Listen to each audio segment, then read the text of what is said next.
Let's get ready to rumble! Yeah, that's the open we needed. Right there. Yeah. We're going to throw down today. We're going to... Only two of us are coming out of this alive.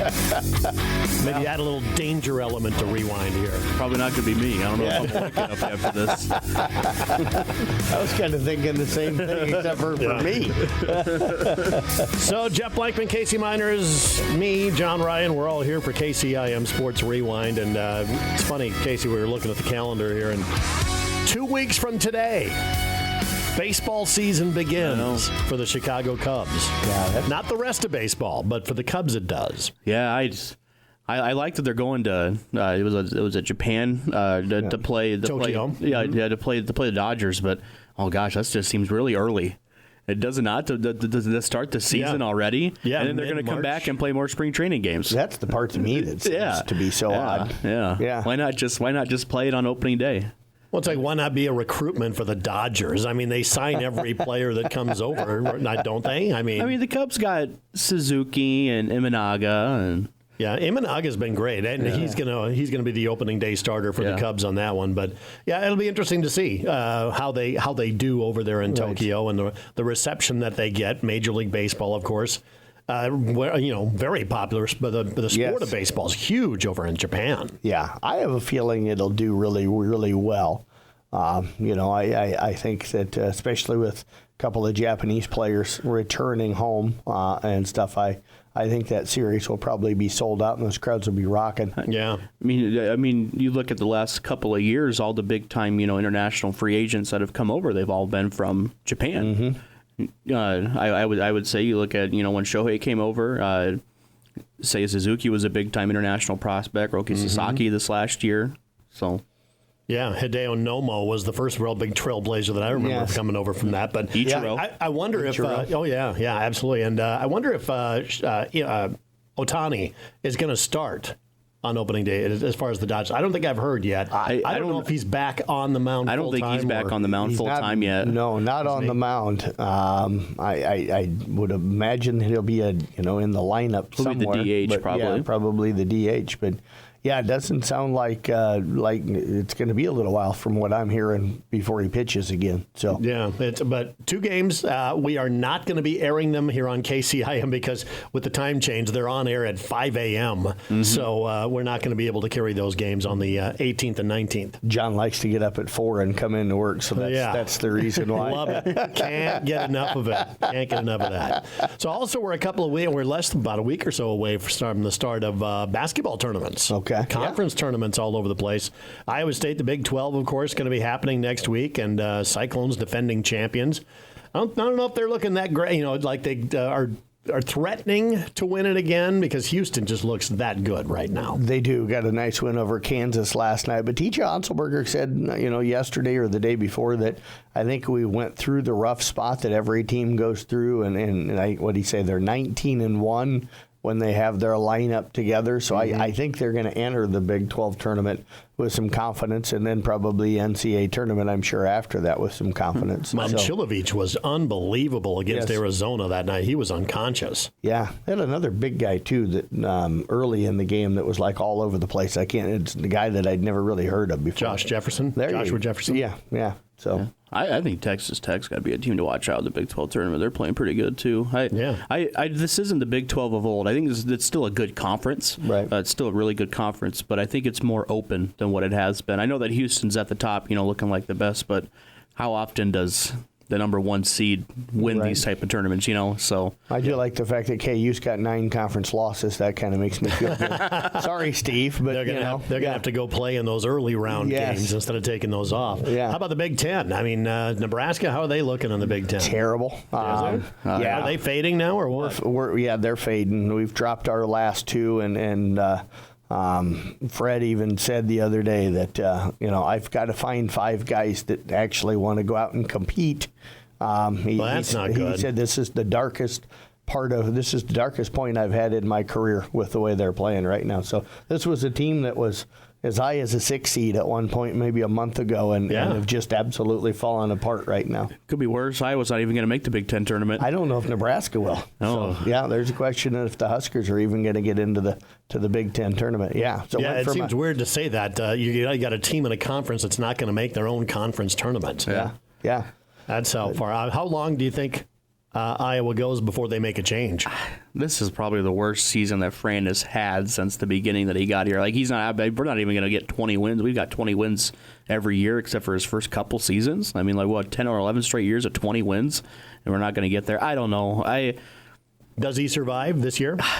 I think the writing's on the wall that he's gone. I just go back to, you look at it this way. His son's a senior in high school right now at Iowa City West. He's committed to play to Butler, where Patrick plays and Connor coaches. I think the writing's on the wall that he's retiring at the end of this year because, I mean, I know that he loves Iowa, loves being in Iowa City, but none of your kids are here, none of your family's here anymore. I think the writing's on the wall. The players aren't. I don't know if the players. I don't know what it is. You look at Iowa's roster; they should not be 16 and 15 on what they are. So, a question for you. I've had other Iowa fans tell me that he's checked out, that he's done, and he's been done. Do you agree? I don't know if he's checked out. I think he still comes and coaches and stuff like that, but I don't know if this is going to sound bad, but I don't think his passion's there because how many times have you heard this season of him getting fired up? Right. It just hasn't happened this year. No technical. Yeah, that's what I'm saying. He doesn't have that. I haven't seen that fiery passion that you see from Fran throughout the year, at least in the games that I've watched. Hasn't stared down any officials lately or anything. I mean, but that's just his passion, his fiery passion that he has for the game of basketball. But I haven't seen it that year. I don't know if he's checked out, I think he still wants to win, still wants to coach. But I think the writing's on the wall. Well, doesn't he have a contract that goes to like 2029 or something? He might. That? I don't know what it is. I don't know. But I thought it was a little more longer term there. Yeah. If he resigns, then the buyout's not as big. Probably. I don't know. All right, trivia question here for the morning. We're going to deal with NCAA basketball. Remember last year's Final Four? Who were those teams? The Final Four teams from last year. Oh, jeez. UConn, obviously, Purdue. Yeah, there you go. Two right off the bat. NC State. NC State. I didn't think you guys would ever get that one. Blankman's shaking his head like I have no clue. I got to remember who played who. That's why I got to think of this. Because UConn rolled. Yeah, it was a first timer for the Final Four. SEC. Alabama? Yes. Alabama. Yeah. There you go. Okay. So there you go. It was if you wouldn't have given me that clue, I'd have had no idea. And I watched the game. So if you'd asked me probably like who was in it in 1984, I'd probably remember that, but I can't remember who was in it a year ago. Yeah, the UConn won it for the second straight year, and then Alabama was a first time an 11 seed in NC State. I thought that was the one that was going to really catch everybody up. You had Alabama a year ago, did you not? I think I did. I think I had them winning it. I think you had them winning it, yeah. So I came close. Anyway. But your trophy could join mine in the window. Oh, no. My trophy days are behind me, I think, on that one. But you guys have Media Day coming up tomorrow for the spring sports season. Yeah. It's scheduled anyway. It's probably not going to happen with the weather. But I'm guessing it won't happen, but I don't want to make the decision yet for Carroll High. But they're boys and girls track teams. The first media day of the spring sports season is scheduled for tomorrow. More than likely, if we get the blizzard they're calling for, they won't have school and it won't happen. But it'll be probably switched to a different day. But yeah, it's hard to believe that state girls basketball tournament's going on and we're already out taking pictures of the spring sports to get ready for the spring sports season. So yeah, the season will be here before we know it. Season came to a very quick end. I was shocked. Yeah, pulling up the scores on Saturday morning, seeing both Kemper and Coon Rapids Bear losing. But go back to girls basketball. Last Wednesday was our final day of the season. Yeah, heartbreaker for Exira and Kimballton was right there in that game with Trainer the whole way. And, I know they fell down with 5, with under a minute to go, and we're down 5 with about 14 seconds left. But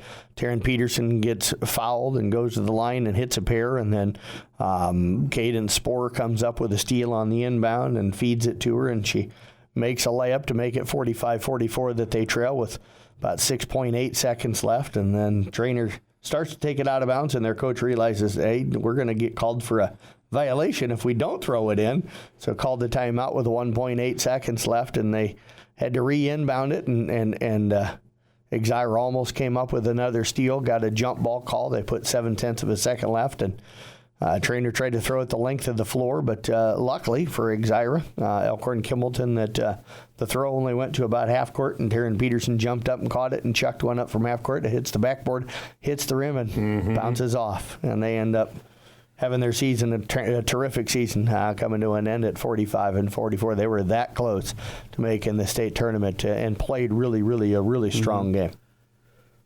I don't even know what to say about the Fort Dodge game. I mean, Kuhn lost. Was right there. Kuhn was right there. Yeah. I mean, you look at the final score and it shows that they lost by 31, but it's like Kuhn was right there. Other than the fourth quarter, I think I got outscored like 23-6 in the fourth quarter or something like down that. Down 14 going into the they were fourth. They were down by 14, and they kept getting it to single digits. They got it to 9 and 8 a bunch of times in the second half, but just could never get over the hump. So they were right there. I mean, me and Todd talked about it before the game. They said, I think having Anna Hart in this game is going to help a lot. I don't know scoring wise, but just her quickness on the defensive end is going to help a lot. And she did. She came away with a lot of steals in the ball game.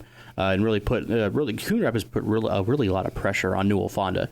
You know, they had nothing to lose. Newell Fonda was the team that came in ranked third, was the team that was expected.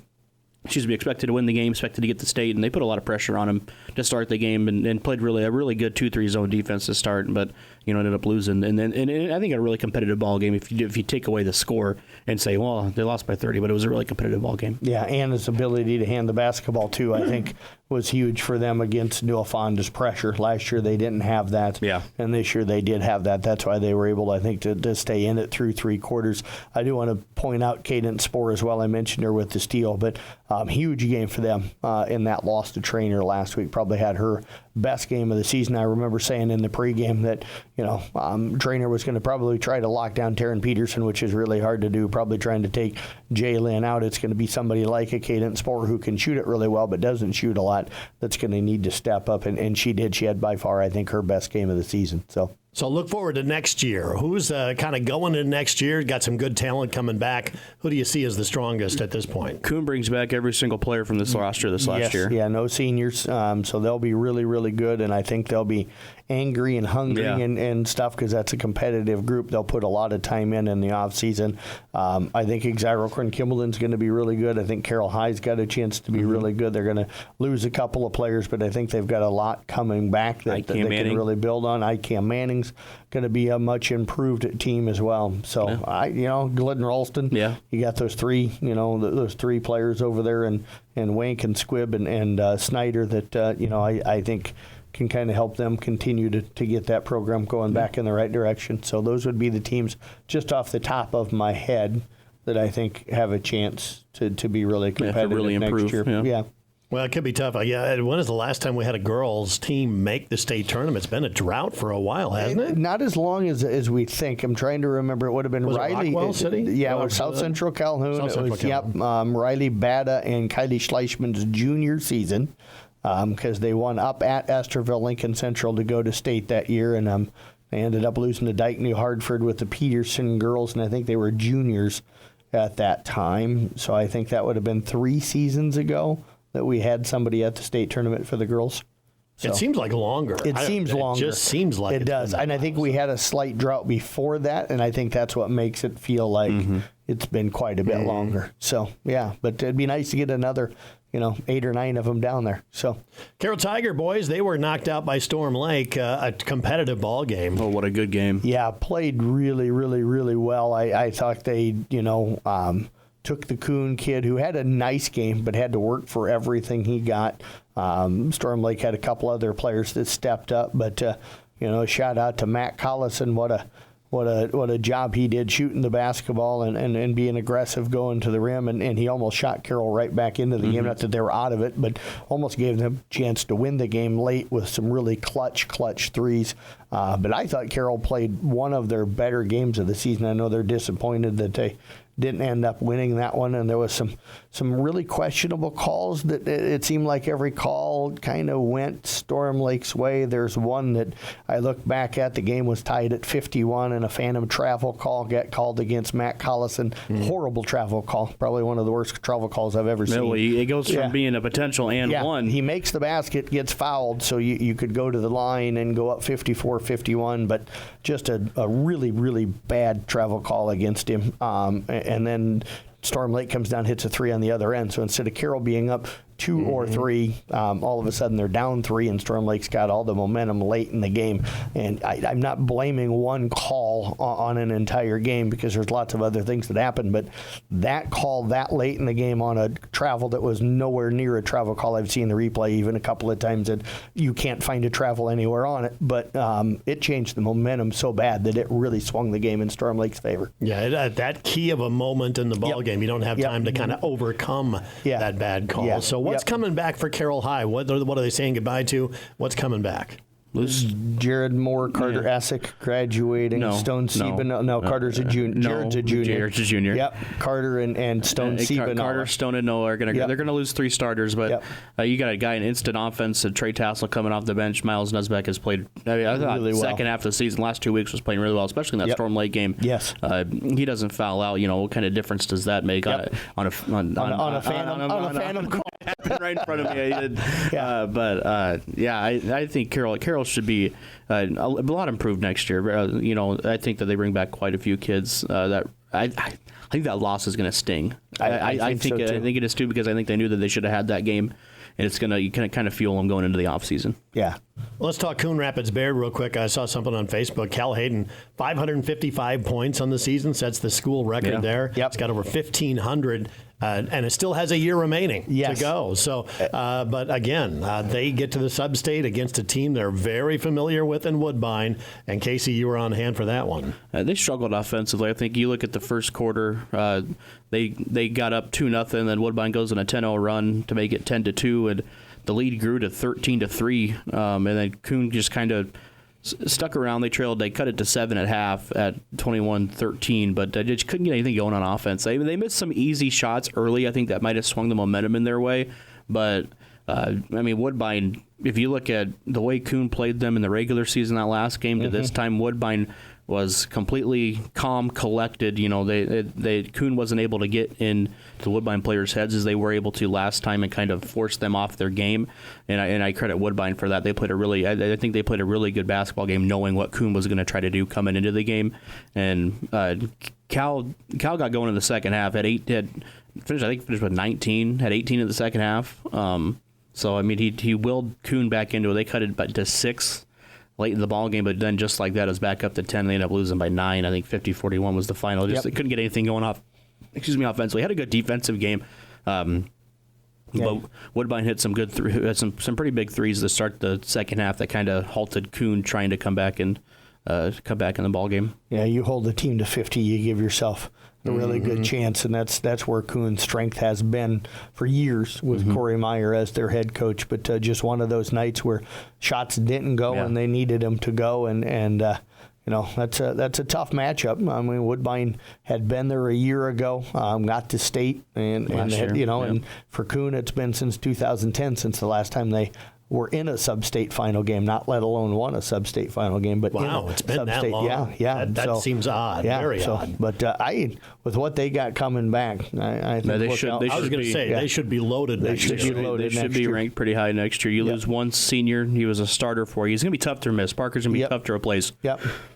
But hopefully they'll have some younger guys. It sounds like they've got a really good 8th grade class coming in, and even they bring back every single kid that was on the bench this year for them. And some of those guys helped out, and stuff. And hopefully, in a way, those guys will say, hey, even if basketball's not my favorite sport, I want to go in and put a lot of time in shooting. I want to get a couple hundred shots up every day. I mean, I've talked to people before. I'm like, if you can get a couple hundred shots in a half an hour. It doesn't take that long to get a lot of shots up. And if you get a couple hundred shots up every day, you're a heck of a lot better shooter next season than you were this season. And it's going to go a long way. And especially taking those shots in a basketball game type atmosphere. Doesn't mean you have to be in a game, but sometimes you'll see a kid kind of bouncing the ball around, walking around, turning towards the hoop and shooting. That's not really getting yourself better. That's just shooting. But if you go out and kind of act like you're in a game and work on game-orientated type of shots, you're going to be a much better shooter next year. Absolutely. Yeah. We're going to take a quick break. We're going to come back with the Kemper loss. A tough one down at the Knapp Center. We'll talk about that next. As the athletes at your house prepare for hard work and fun of the season, remember that St. Anthony Rehab Services provides physical therapy for any sports injury that may sideline your member of the team. Sports injuries can plague kids of all ages and keep them from playing the sport they love. Athletes will be under the direct supervision of a certified and licensed healthcare professional in the newly renovated sports performance facility. If an injury is keeping your athlete out of the game, call St. Anthony Rehabilitation Services at 794-5000 for sports injury and treatment rehab. It is KCIM Sports Rewind, putting a wrap on the winter sports season just like that. Too early. It's over, yeah. We got girls' state tournament going on this week, the boys next week. None of our local teams going to be participating in that. Let's talk about Kemper. I mean, they just have been dominant, and throughout the entire year, you get a team called Union that comes in with 9 losses, I think it was. Yep. You don't really know much about these guys, but they were hot from the outside, and when a team shoots like that, boy, it's tough. Yeah. Union came in out of a really tough conference, very, very balanced conference this year, and always a strong conference. So you knew they were going to be tested. They were playing their best basketball late in the year. And Kemper came in on a roll. I mean, I know it didn't sound like they played really well against West Marshall, but still won by 30, and stuff. So I said it on the air that day and stuff that as great as the Hawkeye 10's been, I don't know if the Hawkeye 10 did Kemper a lot of favors this year. I think they did a tremendous job of scheduling West Lyon and Des Moines Christian and Van Meter and Dowling, in the Catholic Classic to go out and challenge themselves in that non-conference schedule. But when you beat pretty much everybody in your schedule, in your conference schedule by 30, 40, 50 points, I don't know if the competition they saw in the Hawkeye 10 this year really got them prepared and stuff. And give Union a lot of credit. I did the Dowling game earlier this year. That was the one game that I had seen up to the Union game where their guards were able to break down the Kemper guards and perimeter players and get into the lane. And when everybody talks about, and it's true, they shot 50%, just over 50% from the three-point line. But when you got guards that can beat guys off the dribble and get into the lane, and then you have to collapse on them, open threes are a lot easier to make, and they got an awful lot of uncontested threes that day because Kemper was not able to kind of slow down the dribble penetration. And then if you didn't collapse, they'd pull up sometimes and hit that 5-8 footer because they understand the perimeter game, or they'd get to the rim and score. Kemper dominated the glass, had 15 offensive rebounds, but that also tells you that they didn't shoot it real well, didn't shoot the three real well, ended up 23% for beyond the three-point line. So Union kind of in a way played Kemper style on offense, and Kemper was not able to play. They played their style, just not able to get shots to fall, and then got down by 21 and came out in the fourth quarter after cutting it to 19 at the end of the third and went into a really hectic pressing defense, which caused a lot of issues for Union right away. They cut it down to 8, but Union kind of adjusted to the pressure that Kemper was doing, and then Kemper had to foul them. And give Union credit. I think if I remember right, they were a 53% free throw shooting team, and they knocked down their free throws late in the game to hold on and win. 53% from the line? Yeah, I think it was 53% at the line for the team. So you think when you're down 8, we can start fouling, and Kemper did with about 2 minutes to go to extend the game. But, even if they missed one, they seemed to make the other one, and then they'd go down and hit 2 in a row, and they just hit enough free throws to be able to kind of stave off that Kemper's furious rally. The Knights put up 29 in the fourth quarter, but gave up 21. Wow. So, not to be critical or anything, but probably one of the rare games this year where Kemper's defense struggled. I had them for 3 steals in the first half, 5 for the game, going into the fourth quarter. So that's not Kemper's style of offense or defense, I should say. That's their offense always kind of started with that defense, and they were unable to kind of get the offense going because of the defense. So what was the atmosphere like at the NAB Center? Really nice. I thought it was rocking, especially early. Kemper led 18-14 at the end of the first quarter. Really struggled second quarter, really struggled third, and the Kemper crowd was behind me. So you could kind of sense already in the second quarter that uneasiness with the Kemper crowd, and then it got really bad in the third quarter, and they got really quiet. Union did not have a real big crowd. I was kind of surprised, even though it's a really long drive for them. They didn't have a big crowd, but they got got loud when they needed to in the fourth quarter. But, I don't know. I heard some rumors when I was down there that the state might be looking at maybe trying to play some type of state tournament games. I don't know if they can move the state tournament to the Knapp Center because there's kind of limited parking, and it only holds just under 7,000. And I've talked to some people that said that they've had games where they've had a 10,000 attendance at the state basketball tournament, but I know that they're looking at, maybe using these type of sites for something. I know there's some discussion, and maybe we need to get Chris Quaylaw on here, and he may not want to talk about it because it might still be in discussions, but I'm hearing rumors that they may go to another class on the boys' side, but then only bring 4 teams and only have a semifinal at the state tournament instead of bringing 8. So you might get areas like the Knapp Center, Wartburg. So you're talking a pretty radical change to the state tournament format. Yeah, maybe. But I've heard rumors of like the Knapp Center, Wartburg, the Tyson Event Center up in Sioux City hosting some of those quarterfinal round like a super region. Yes, in the NCAA tournament. Yeah. So Kemper, what look forward to next year? What do you got coming back? It should be really good. Should be really, really good. They lose. 2 outstanding seniors in Carson Canny and Tragan Biter, and those 2 guys won't be easy to replace. But you played 7 guys that were as good as 7 guys in our area can be. I mean, they were them top 7 guys where there's not really any difference between them. So it's going to be, how does the bench come along? Do they have any young kids that are going to come in and provide that depth? But they're starting 5 next year. If it's just the 5 kids that aren't graduating, and their starting 5 is going to be absolutely fantastic next season. So Kemper looks to continue their dominance in basketball, but boy, what a disappointing way to end it. I mean, everybody had thoughts of ending it at the state championship game, honestly. I mean, there was that high of expectations. That's not unfair to say. No, and I wonder if Kemper was a little bit tight. I said it in the pregame. Doug Waniger brought up that Kemper looked a little different in the pregame, and I'm like, I don't know if it's good. They looked focused, but at the same time, I've seen enough Kemper games this year. Those kids kind of joke around and laugh, and I'm not going to say goof off because they're getting ready, but they're loose and they're having fun. They came out on Saturday.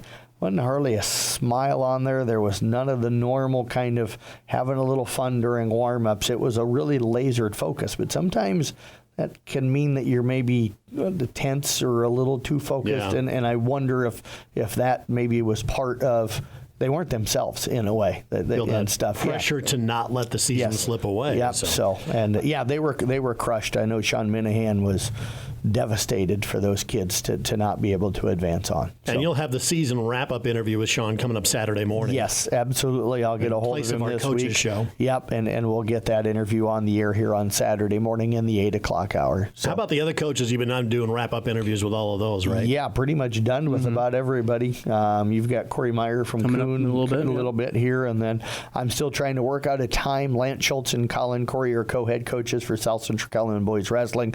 They don't live in the same community, so now that there's no practice, it's difficult to get them where they're together at the same time. But we'll work something out and get those interviews done with them. So. And then this weekend, you got the All-Star festivities going on, so that'll be at Carroll High starting about, 1 o'clock? Doors will open 12:45? No, they're starting at noon. Okay. Yep. Doors will open at 11:45. I may have mistyped that or whatever, but doors are opening at 11:45 with the event starting at noon. We'll have our girls basketball All-Star game right at noon, followed by the dodgeball tournament, then the boys All-Star game. Now, both of the basketball games are only 15 minutes with continuous clock. Then we'll go into our three-point shooting contest. But here's the teams.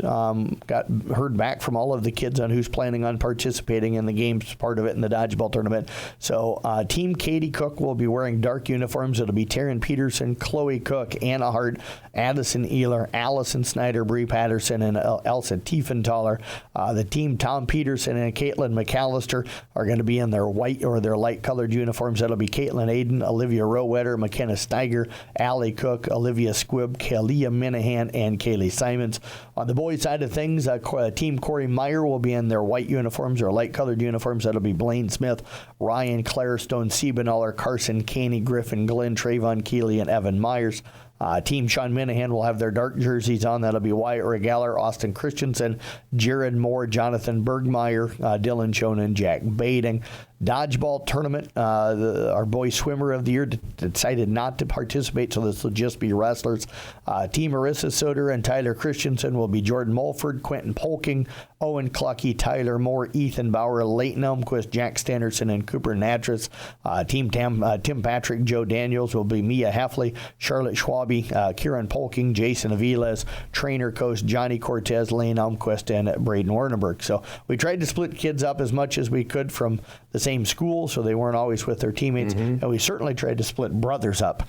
I've got 2 older brothers. I know I would have loved to have played dodgeball against them when I was a kid. Yeah. So love them to death, but I'd have loved to have played dodgeball with them. So again, 11:45 is when the doors open. 12 noon should be a great day on Saturday. Should be nice and sunny. So yes. Yeah, take in the All-Star festivities there. That is KCIM Sports Rewind for this week.